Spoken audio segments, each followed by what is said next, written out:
Hey loves, and welcome back to another video.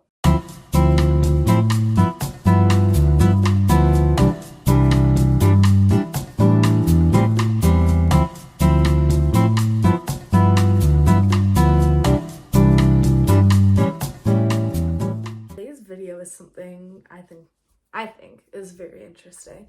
I know we're going to speak on. Okay, so this video is going to be talking about like how to sit down and write and like kind of just how to get started if you don't know where to start, how to start like the first couple chapters, but especially like that first chapter we're going to be talking about today. At the end, we're also going to discuss like a couple tips that just help you write in general and like get into the zone of writing, even if you don't always feel like it. When it comes to writing, you know all the stuff from English class that like they've always taught us, like the hook, introductory, and all of that, and that's pretty much exactly what the first couple chapters are. You're gonna try to hook the reader onto your story idea, and just kind of like get them interested. To get a reader interested in kind of what you want to say, you basically want them to make it as many chapters as possible. It's kind of like if you're talking about YouTube, you want the most retention time possible. So like if your reader isn't interested by chapter 1 in what you're saying, you've done something extremely wrong, which is why you want to grasp their attention very easily, because I think even in this day and age, our attention span is so short, like from TikTok and everything else. Most people cannot like sit down and focus on a chapter and have faith that it will get better if they're not hooked on it. So that's why you just gotta kind of be intentional. So there's a couple ways you can do this. You can do this by a shocking concept in the beginning and then working your way back. That's what I personally did. I took the last line of the end of the book, or the last paragraph of the end of the book, put it at the beginning of the book, and then I went back so you can see like how the drastic changes got the character there. The person I'm working with in the industry said it reminded her of NCIS, which like, I get that. And if not done like well, could be a little cringy almost. Or you could start it at kind of the beginning, or like in a situation that unravels later. Which I think if you take it and you put it at the most captivating point at the story, it could be very interesting, and it could be like, okay, how did they get here and how will we see how they got here, if that makes sense. Or you could start where most stories start, before the inciting incident, just a little bit before, kind of already alluding to it, so the reader knows that there's something coming and it's not just boring. So those are a couple ways of how you can start it. It's all up to you. Or you could start it in the middle of dialogue, and go back to like, oh, what is happening? Who are we speaking to? Why is this a fight? What is going on? That kind of insight. Okay. I think first line / paragraph and the last line / paragraph are the most important lines in the book. So I think a line can either disgust your reader right away and be like, oh, that's so cringy, oh, that's like weird, or it can draw you in. I have a couple examples of that here. Each book with like a different tone, different genre, everything like that. So first we have The Summer Will Be Different by Carly Fortune. I read this summer, and this first line is, I cut my hands over my eyes so I could gulp down the view. Water glimmering like sapphires beneath rust-covered cliffs. So this one is a romance, ultimately, set in Prince Edward Island, which is a very like beautiful coastline. I've never been there myself, but that's just how like the book describes it, with very rocky terrain, but it's also like right by the water, very beautiful. And it starts off with a lot of imagery, which I kind of think is cool, and it's like, oh well, where is this person?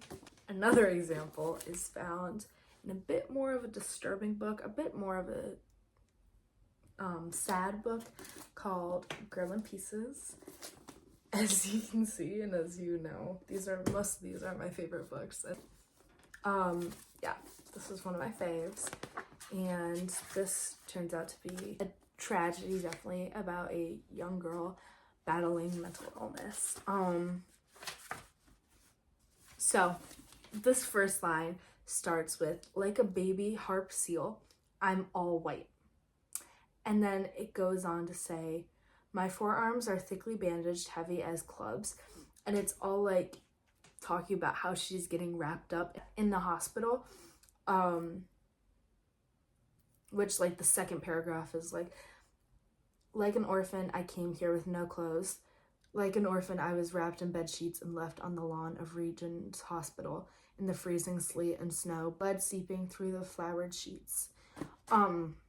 Which I think is very interesting. And then it's like, the security guard found me, my mother didn't claim me, all this type of stuff. And it's like, okay, what happened to you? Why are you here? Da, da, da, da. And I think that that's a very interesting part. Also a lot of imagery, but it also starts in a interesting place, kind of like what we were talking about. It's right really before the inciting incident, but it's like talking about, okay, this is exciting. Why is she in the hospital? I want to know more. So I read on. Next is a tried and true, like A Girl's Guide to Murder. Holly Jackson, I think, such a good way of luring readers in. So I definitely think, like, if you need an example, this is a thriller book, but I would definitely say go look at what she did. When in doubt, look at Holly. I bought this book when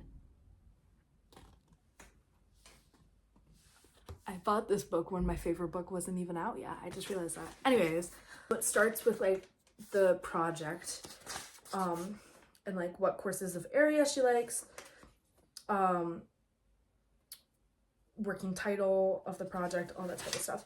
And then her signature, which I think is kind of an interesting way to like figure out who she is. And then the first line is Pippa knew where they lived, and literally the first chapter is her standing on the doorstep of the accused's family, supposedly committed this crime, and giving them muffins, and her talking to them and be like, can you help me prove that your person didn't do this? It's a very fascinating, I don't say it the best, she literally meets the love interest that we don't know like yet in the first thing, and he slams the door in her face, which I think is an interesting version of kind of what to do. And it definitely just shows you like, oh, she's just turning up on people's doorsteps. You know. Last little lineup I have here about the lines are We Were Liars, and it's like, welcome to the beautiful Sinclair family, and it's talking about like the family which the book is about. And then talking about like, it's literally the back of the book, because it's like, all you need to know is we're the Sinclairs, and that's all you need to know, which I think is kind of interesting. And the chapters are really short.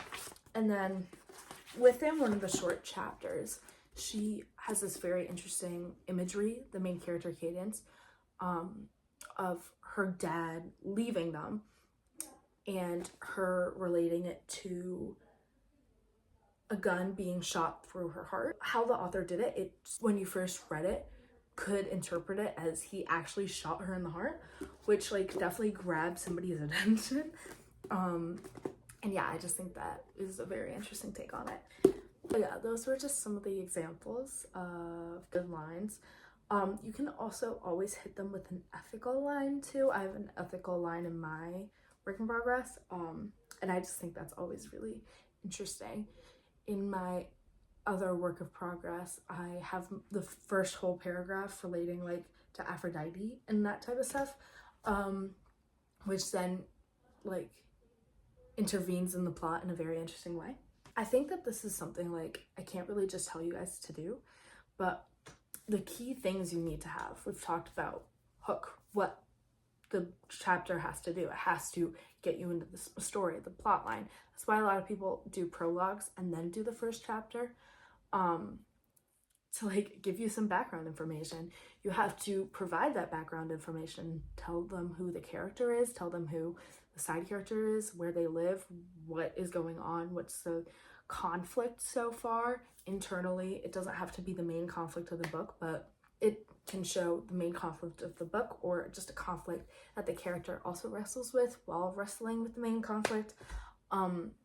And just showing like kind of what this book is going to look like. So we always talk about the world before and the world after. This is where you first have to stabilize the world before, but in an interesting way. And there's not like a ton I can say about that, because I think this is a really hard topic to talk about because it's your book. So like I can't just sit here and be like, oh, this is how you're gonna write it. Like you need to just kind of put pen to paper. And I think honestly it's a lot less scary when you just sit down and start. Like you're gonna mess up, you're gonna do not great lines, and you're gonna do some amazing lines, and it's just about knowing what mix there is, if that makes sense. So yeah, just sit down, just start, delete a line if you don't like it. If you do, keep it. Like you can restructure lines, you can put them different parts, you can even save a line and put it in a different book if it doesn't fit in this one. And I just think that that's really important to remember. Another reminder that's really important to remember is that there is no perfect time to write a chapter. That is something I struggled with, because if it's a very influential chapter in your plot, you kind of have this like feeling like, oh, that's too big for me to write on a random Thursday. But if it wasn't for those random Thursdays when you had no homework that day and you're able to, that chapter wouldn't exist. And you just kind of gotta like remember, it's not about the time you take or like what day it is, where you are, da da da da. It's about the talent you have and the world you are building. So yeah, I'd say confidence is key too. Like, you know that this is a storyline you trust in, you believe in, otherwise you wouldn't be doing it. So I just say, like, believe in yourself and believe in what you've made, that you know it's good and that you know it will be good. There's a good balance of sticking to your layout. I had a layout video, so just watch that if you haven't laid it out. But when you lay out a story, it's good to keep the layout and keep what you have. You want to keep that, but also leave some room for like you to just create random things, because literally that's where the magic happens, and that's where like the best parts of the book come out. It's organic, it's not forced. So I think that that's very important as well, just to like, don't let your layout restrict you of keeping your story a certain way.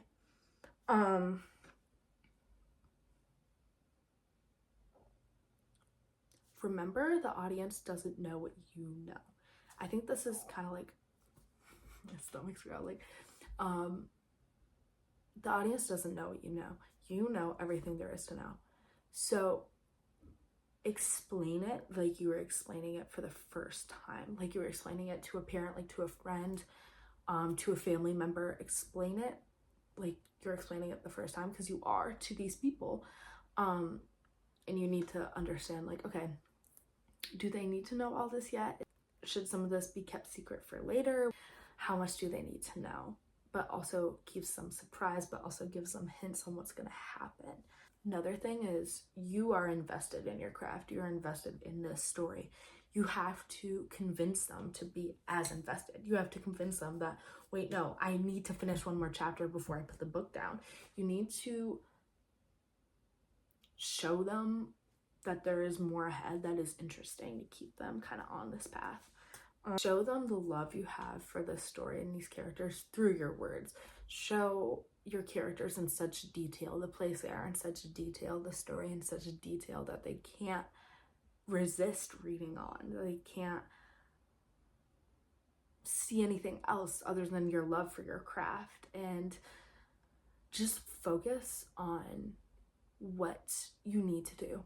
If the outline is A, B, C, D, E, you can go write A, B, C, D, E, and then fill in between. If you're like, oh, it would be really cool if like this person said this because it would allude later to that. You can fill that in, and that might lead to a paragraph or 6 paragraphs, because that's what happens to me a lot. You have this in the bag.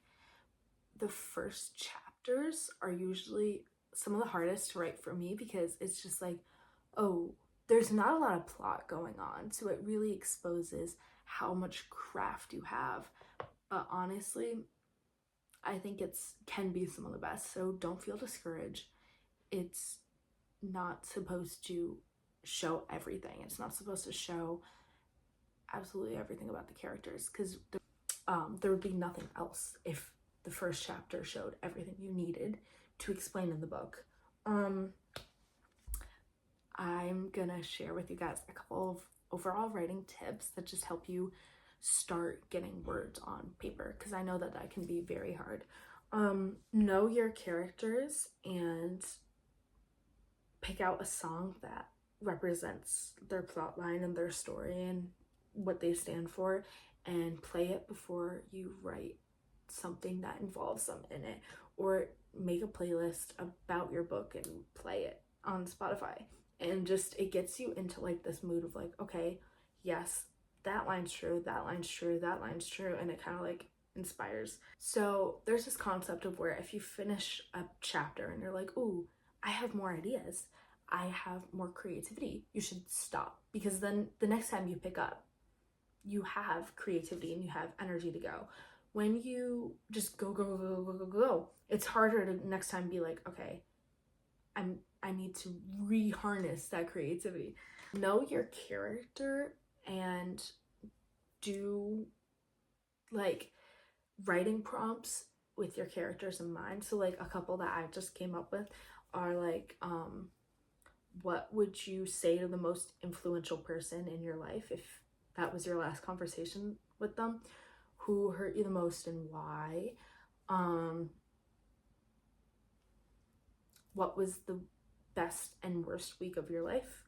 And just like that kind of stuff, that really gets like the core of who a person is through the eyes of your character. And it just kind of makes it very well-rounded and all that type of stuff.